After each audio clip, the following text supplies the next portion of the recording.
Sa News 5 Alerts, umakyat na sa 27 ang bilang ng mga nasawi sa landslide sa Maco, Davao de Oro.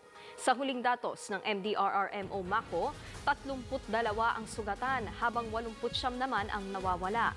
Patuloy pa rin ang ginagawang rescue operation.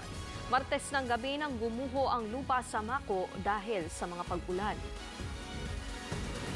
Ipinatupad na ngayong araw ang paniningil ng toll sa Aguinaldo exit ng Cavite-Laguna Expressway o CALAX. Sa mga end-to-end ang biyahe sa expressway mula Greenfield hanggang Silang Aguinaldo exit, magbabayad na ng 81 pesos na toll ang Class 1 vehicles. 163 pesos naman sa Class 2 at 244 pesos ang toll sa Class 3. Libreng nakadaan ang mga motorista sa naturang exit sa CALAX simula ng buksan nito noong November 8, 2023.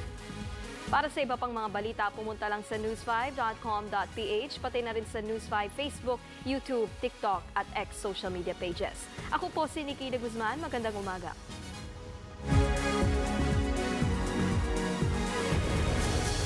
It's your